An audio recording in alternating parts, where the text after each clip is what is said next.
مدینہ والو، لو جس کا تم روزانہ انتظار کرتے تھے وہ کاروان رحمت آ گیا۔ کیا کہا؟ کیا وہ واقعی آ گئے؟ جلدی چلو، کہیں ہم پیچھے نہ رہ جائیں۔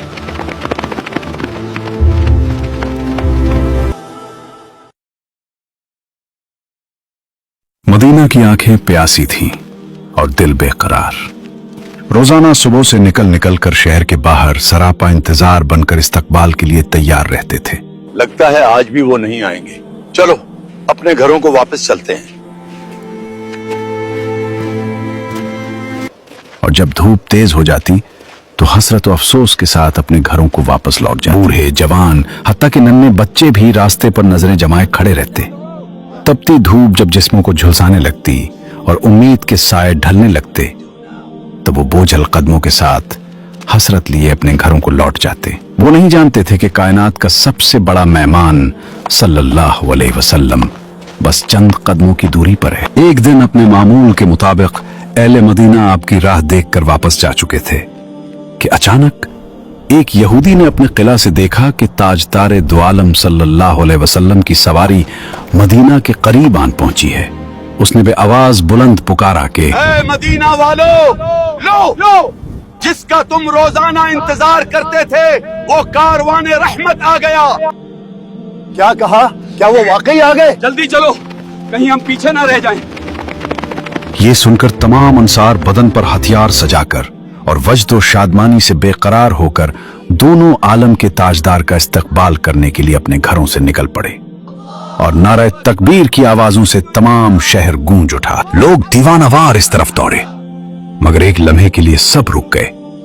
ہر آنکھ تلاش کر رہی تھی کہ ان دو ہستیوں میں سے اللہ کا رسول صلی اللہ علیہ وسلم کون ہے۔ عشق اور ادب کا امتحان دیکھیے۔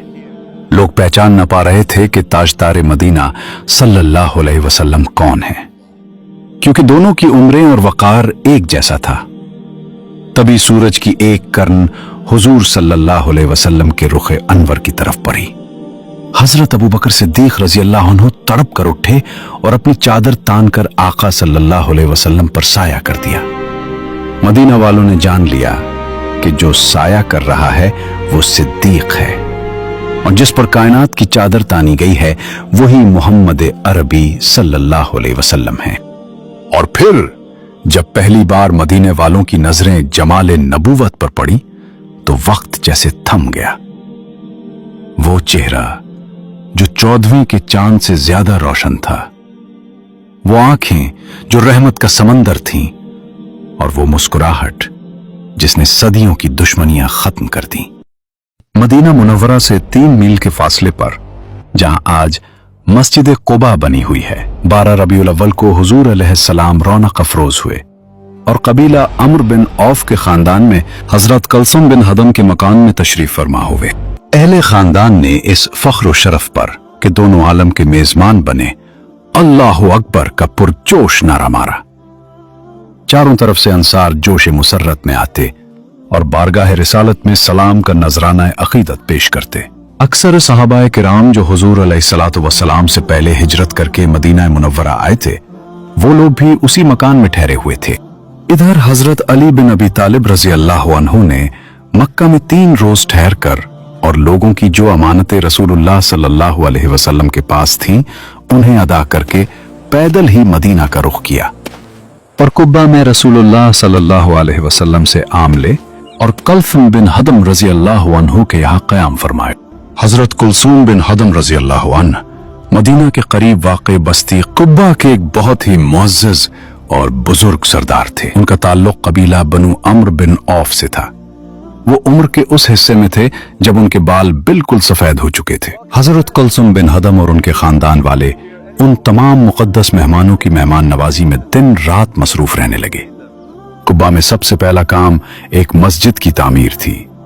اس مقصد کے لیے حضور پاک علیہ السلام نے حضرت کلثوم بن ہدم کی ایک زمین کو پسند فرمایا جہاں خاندان عمر بن عوف کی کھجوریں سکھائی جاتی تھی۔ اسی جگہ آپ نے اپنے مقدس ہاتھوں سے ایک مسجد کی بنیاد ڈالی۔ یہی وہ مسجد ہے جو آج بھی مسجد قباء کے نام سے مشہور ہے اور جس کی شان میں قرآن کی یہ آیت نازل ہوئی، لَمَسْجِدٌ أُسِّسَ عَلَى التَّقْوَى مِنْ أَوَّلِ يَوْمٍ أحق أن تقوم فيه رجال يحبون أن يتطهروا والله يحب المطهرين. یعنی بے شک وہ مسجد کہ پہلے ہی دن سے جس کی بنیاد پرہیزگاری پر رکھی گئی ہے وہ اس قابل ہے کہ تم اس میں کھڑے ہو. اس میں وہ لوگ ہیں کہ خوب ستھرا ہونا چاہتے ہیں اور ستھرے اللہ کو پیارے ہیں. اس مبارک مسجد کی تعمیر میں صحابہ کرام کے ساتھ ساتھ خود حضور علی علیہ السلام بھی بہنفس نفیس اپنے دست مبارک سے اتنے بڑے بڑے پتھر اٹھاتے تھے کہ اس کے بوجھ سے جسم نازک خم ہو جاتا تھا. اور اگر آپ کے جانثار اصحاب میں سے کوئی عرض کرتا کہ یا رسول اللہ آپ پر ہمارے ماں باپ قربان ہو جائیں، آپ چھوڑ دیجئے ہم اٹھا لیں گے، تو حضور علیہ السلام اس کی دلجوئی کے لیے چھوڑ دیتے، مگر پھر اسی وزن کا دوسرا پتھر اٹھا لیتے اور خود ہی اس کو لا کر عمارت میں لگاتے. یہ آپ صلی اللہ علیہ وسلم کی نبوت کے بعد پہلی مسجد ہے جس کی بنیاد تقوی پر رکھی گئی. 14 یا 24 روز کے قیام میں مسجد قبہ کی تعمیر فرما کر جمعہ کے دن آپ قبہ سے شہر مدینہ کی طرف روانہ ہوئے. ابو بکر رضی اللہ عنہ آپ کے ردیف تھے. آپ نے بنو نجار کو، جو آپ علیہ السلام کے ماموں کا قبیلہ تھا، اطلاع بھیج دی تھی. چنانچہ وہ تلواریں حمائل کیے حاضر تھے. آپ علیہ السلام نے ان کی مائیت میں مدینہ کا رخ کیا. بنو سالم بن عوف کی آبادی میں پہنچے تو جمعہ کا وقت آ گیا. راستے میں قبیلہ بنی سالم کی مسجد میں پہلا جمعہ آپ نے پڑھا. یہی وہ مسجد ہے جو آج تک مسجد الجمعہ کے نام سے مشہور ہے. اہل شہر کو خبر ہوئی تھی. قبہ سے شہر کی طرف بڑھتا ہوا یہ قافلہ نہیں بلکہ حق کا وہ سیلاب تھا جسے روکنا اب ناممکن تھا. حضور صلی اللہ علیہ وسلم کے دادا عبد المطلب کے ننھیال بنو نجار کے غیرت مند جوان ہتھیار لگائے صفیں باندھے پہرا دے رہے تھے. یہ تلواریں آج کسی کو ڈرانے کے لیے نہیں بلکہ کائنات کے سب سے قیمتی مہمان صلی اللہ علیہ وسلم کی حفاظت کے لیے چمک رہی تھیں. راستے میں جس قبیلے کی بستی آتی وہ ٹوٹ کر محبت نچھاور کرتا. ہر کوئی چاہتا تھا کہ یہ مبارک سواری ان کے ہاں رک جائے، مگر اللہ کے رسول صلی اللہ علیہ وسلم کی شفقت دیکھیے. آپ صلی اللہ علیہ وسلم کسی کا دل نہ توڑتے، ہر ایک کی محبت کا شکریہ ادا کرتے اور خیر و برکت کی دعائیں دیتے ہوئے آگے بڑھتے رہے. شہر قریب آیا تو جوش مسرت کا عالم بیان سے باہر تھا. پردہ نشین خواتین گھروں کی چھتوں پر چڑھ گئیں تاکہ اس نور کا دیدار کر سکیں جس کا انتظار برسوں سے تھا. پھر فضا میں وہ ترانہ گونجا جو صدیوں بعد آج بھی کانوں میں رس کھولتا ہے. طلع البدر علينا من ثنيات الوداع وجب الشكر علينا ما دعا لله داعي. یعنی ہم پر وداع کی گھاٹیوں سے چاند طلوع ہو گیا. مدینہ کی بچیوں کی آوازیں آسمان تک پہنچ رہی تھیں اور فرشتے بھی اس استقبال پر جھوم رہے تھے. مدینہ کی گلیوں میں آج عید کا سما تھا، بلکہ عید سے بھی بڑھ کر کچھ. چھوٹے چھوٹے لڑکے اور غلام گروہ در گروہ دوڑ رہے تھے. ان کی آوازیں فضا میں گونج رہی تھیں. نبی صلی اللہ علیہ وسلم آ گئے، اللہ کے رسول صلی اللہ علیہ وسلم آ گئے. یہ وہ معصوم آوازیں تھیں جو کسی انعام کے لیے نہیں بلکہ اس محبت کے لیے نکل رہی تھیں جس کا چرچا انہوں نے برسوں سے سن رکھا تھا. تصور کیجئے کائنات کا وہ عظیم شہنشاہ صلی اللہ علیہ وسلم جس کے روب سے قیصر و کسرا لرزتے تھے، وہ ان ننھی بچیوں کے جوش کو دیکھ کر رک جاتا ہے. آپ صلی اللہ علیہ وسلم نے کمال شفقت سے پوچھا، اے بچیوں، کیا تم مجھ سے محبت کرتی ہو؟ ان معصوم دلوں نے تڑپ کر ایک زبان ہو کر کہا، جی ہاں یا رسول اللہ صلی اللہ علیہ وسلم. تب رحمت عالم صلی اللہ علیہ وسلم کے لبوں پر وہ تاریخی مسکراہٹ آئی اور آپ صلی اللہ علیہ وسلم نے فرمایا، میں بھی تم سے پیار کرتا ہوں. سبحان اللہ. یہ تھا وہ رشتہ جو اسلام نے محبت کی بنیاد پر قائم کیا. استقبال ہو چکا، محبتوں کے نذرانے پیش ہو گئے. اب مدینہ کا بچہ بچہ یہ دعا کر رہا تھا کہ کاش یہ سواری میرے دروازے پر رک جائے. ہر بڑے سے بڑا سردار اونٹنی کی لگام تھامنے کے لیے بے قرار تھا.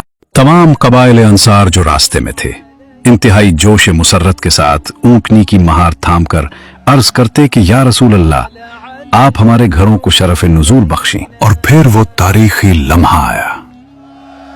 قصوہ ایک خالی پلاٹ کے پاس رکی، ایک بار بیٹھی फिर उठी और दोबारा वहीं जमकर बैठ गई। कस्वा हुजूर अलैहिस्सलाम की ऊंटनी का नाम था। ये इशारा था कि सफर हिजरत की मंजिल आ पहुंची है। पास ही हजरत अबू अयूब अंसारी रजी अल्लाह अन्हु का घर था। जैसे ही ऊंटनी बैठी, अबू अयूब रजी अल्लाह अन्हु के नसीब का सितारा पूरी कायनात में चमक उठा। लोग अभी देख ही रहे थे कि हजरत अबू अयूब अंसारी रजी अल्लाह अन्हु ने लम्हा जाया किए बगैर हुजूर सल्लल्लाहु अलैहि वसल्लम का सामान उठाया और अपने घर की तरफ चल दिए।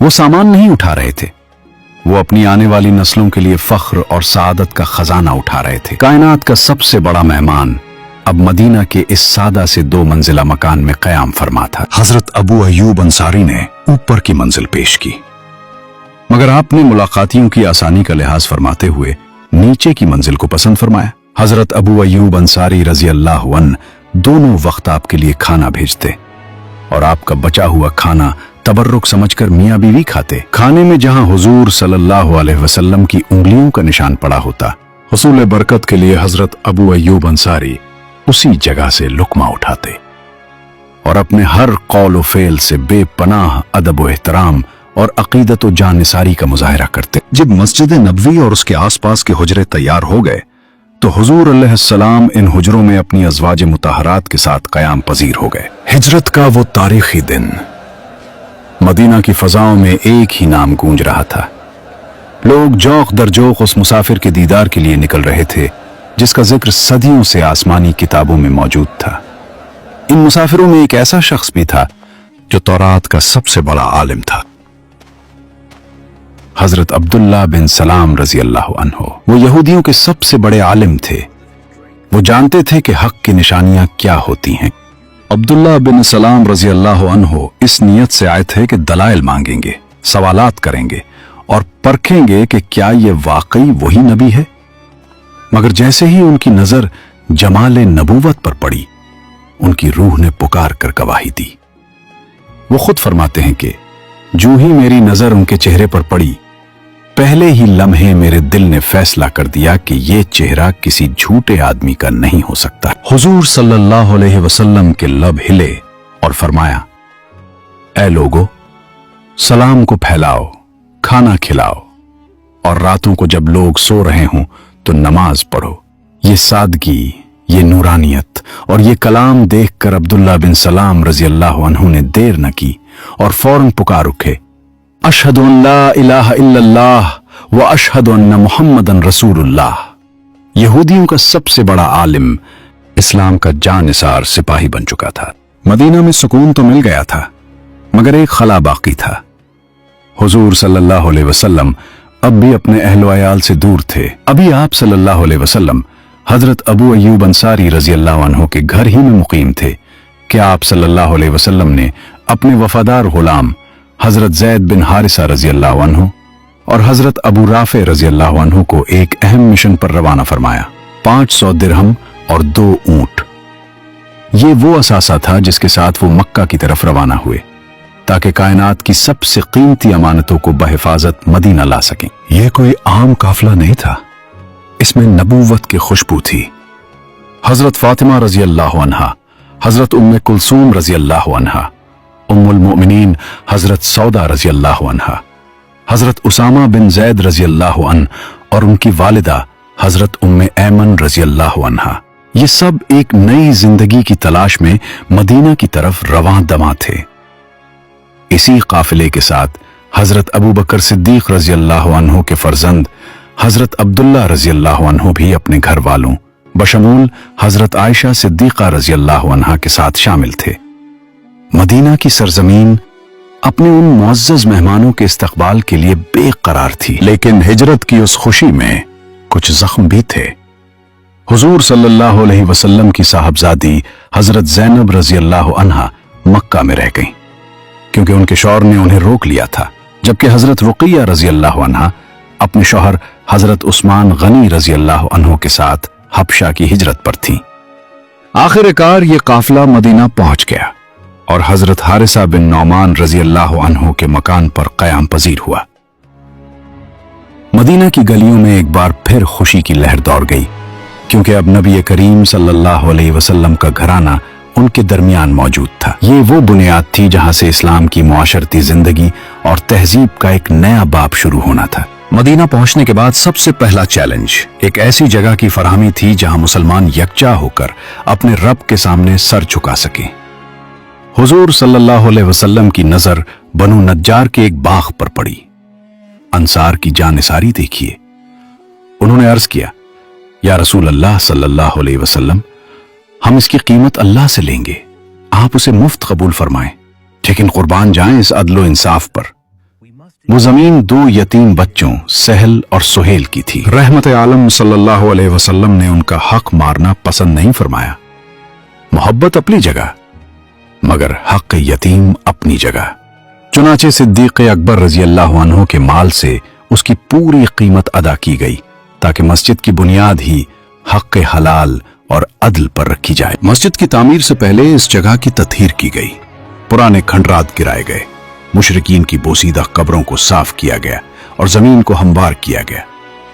यह महज मिट्टी बराबर करना नहीं था, बल्कि ये इस जमीन को एक अजीम रूहानी इनकलाब के लिए तैयार करना था।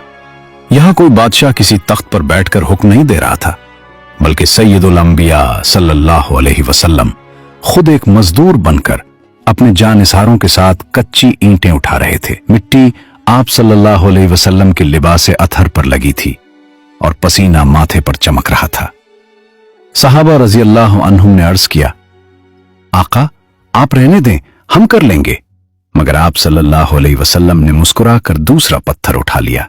आप सल्लल्लाहु अलैहि वसल्लम ने अपने अमल से बता दिया कि अल्लाह के घर की तामीर में कोई बड़ा या छोटा नहीं होता। यह थी वो आलीशान मस्जिद। खजूर के तने सुतून बने, कच्ची ईंटें दीवारें और खजूर के पत्ते छत। बारिश आती तो छत टपकती, सजदगाह गीली हो जाती। मगर उन कच्ची दीवारों के अंदर ईमान इतना पक्का था कि उसने पूरी दुनिया का नक्शा बदल दिया। यह थी वो आलीशान मस्जिद। खजूर के तने सुतून बने, कच्ची ईंटें दीवारें और खजूर के पत्ते छत। बारिश आती तो छत टपकती, सजदगाह गीली हो जाती। मगर उन कच्ची दीवारों के अंदर ईमान इतना पक्का था कि उसने पूरी दुनिया का नक्शा बदल दिया। ये टपकती हुई छत दरअसल जमीन पर आसमानी हिदायत का इस्तकबाल कर रही थी। ये थी मस्जिद नबवी। 60 गज लंबी और 74 गज चौड़ी ये इमारत मिट्टी और खजूर के पत्तों से बनी थी।